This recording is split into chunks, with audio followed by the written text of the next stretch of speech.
Baik, kita jelaskan satu persatu ya. Pertama adalah S anode ya. Ini S anode sinoatrial node ya, terletak di batas atrium kanan dan vena cava superior ya.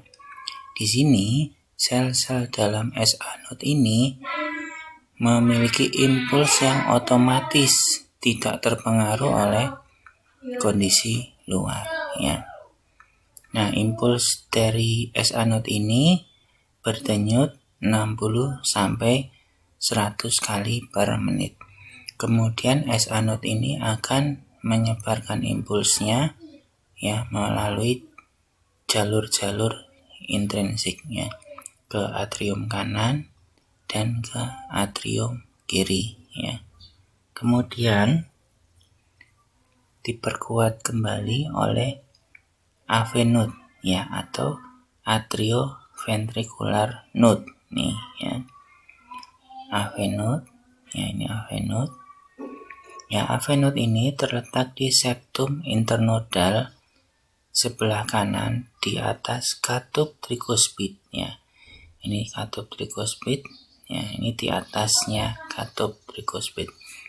Nah, AV node ini mengeluarkan impuls 40 sampai 60 kali per menit.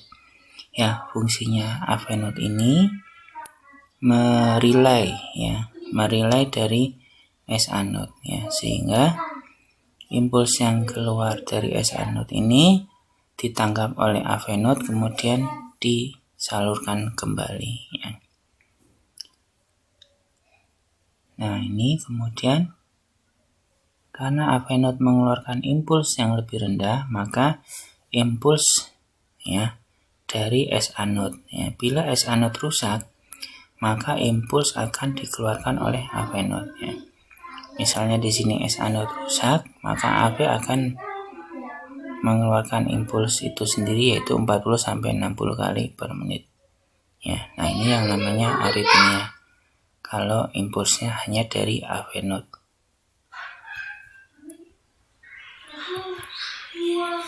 Nah, kemudian bundle His. Bundle His ini merupakan alur setelah AV node ya, terletak di septum interventricular ya. Septum interventricular ya, ingat ya, masih ingat septum interventricular itu apa ya. Nah, kemudian dari bundle His ini bercabang menjadi dua, yaitu bundle branch kanan ya dan bundle branch kiri ya. Kemudian setelah melewati kedua cabang ini, impuls akan diteruskan ke cabang yang lebih kecil, yaitu Purkinje fiber atau serabut Purkinje. Nah, serabut Purkinje ini akan mengadakan kontak ke sel ventrikel ya. Dari sel-sel ventrikel, impuls dialirkan ke sel yang terdekat sehingga seluruh sel akan dirangsang ya. Di ventrikel juga tersebar sel pacemaker yang secara otomatis mengeluarkan impuls. Nah, impuls dari Purkinje fiber ini adalah 20 sampai 40 kali per menit.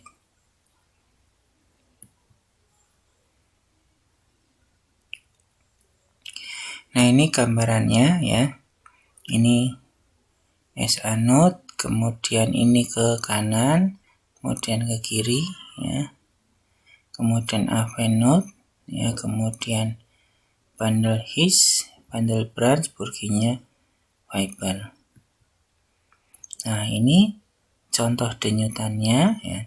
S anode berdenyut menyebar ke ventrikel ya, ditangkap oleh AV, kemudian menyebar ke ventrikel, kemudian bundle branch kanan kiri, kemudian Purkinje fiber, ventrikel berkontraksi ya.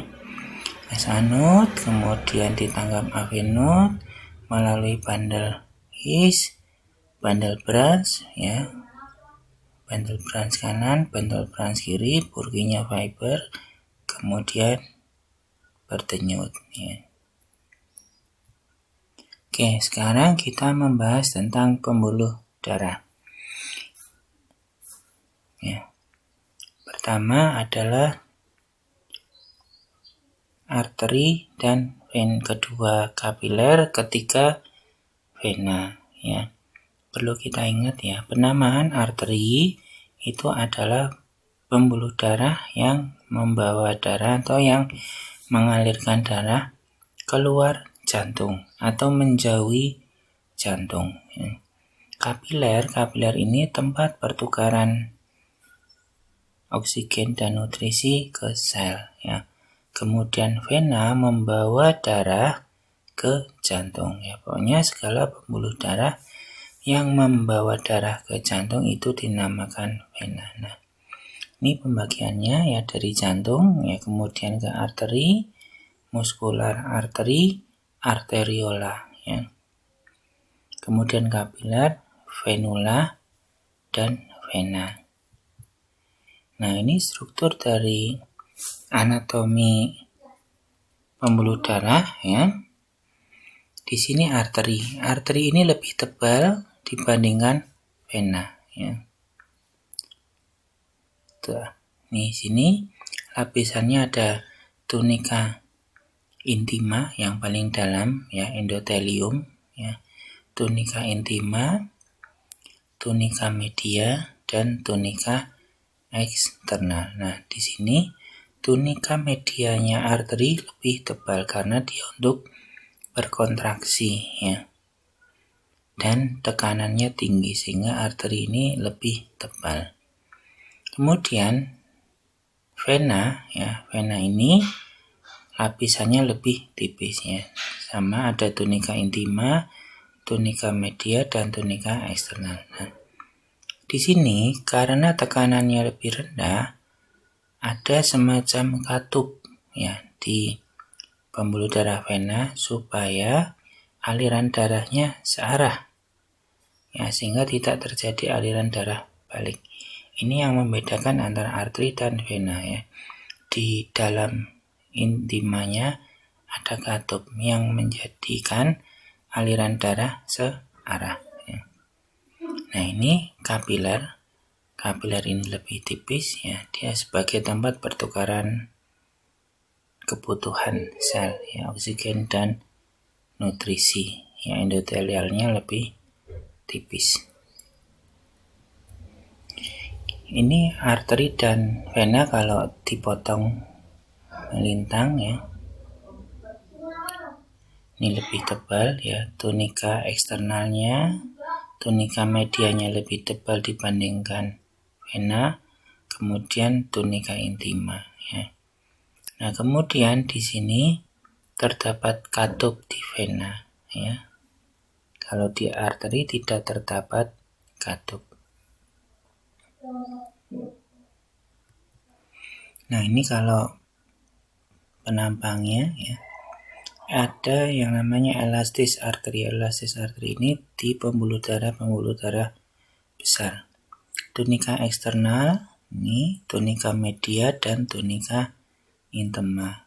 Kalau di sini muskular arteri yang ada di muskular, tunika eksternalnya lebih tebal, tunika medianya lebih tipis, dan ini tunika intima, ya. Nah, ini arteriola, ya. Arteriola ini lebih kecil dibandingkan arteri. Tunika eksternalnya kecil, tunika medianya, ya, kemudian di sini tunika intima. Nah, ini penampang dari pembuluh darah, ya. Nah, arteriola ini lebih kecil dibandingkan arteri, ya.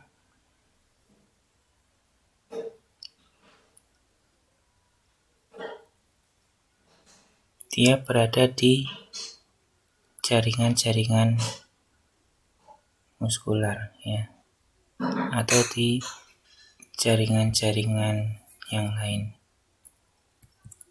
Kemudian ini struktur kapiler, ya. Kapiler lebih tipis, ini tempat bertukarnya oksigen dan nutrisi, ya.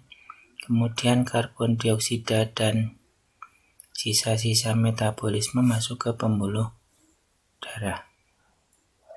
Ini hanya satu sel, ketebalannya kapiler hanya satu sel, ya. Nah, ini gambarannya. Jadi setelah dari arteri dia ke arteriola, kemudian ke kapiler. Di sini kemudian terjadi pertukaran nutrisi karbon dioksida, nutrisi oksigen, ya. Kemudian karbon dioksida dibawa kembali ke venula, kemudian ke vena. Nah, ini sistem venula dan vena, ya. Bisa dipelajari, ya. Jadi arteri, arteriola, kapiler, venula, dan vena. Ini urutan-urutannya, ya. Arteri, arteriola, kapiler, venula, dan vena. Ya, sekian untuk pembelajaran anatomi dan fisiologi kardiovaskular, ya. Bisa diputar berulang kali supaya lebih memahami. Wassalamualaikum warahmatullahi wabarakatuh.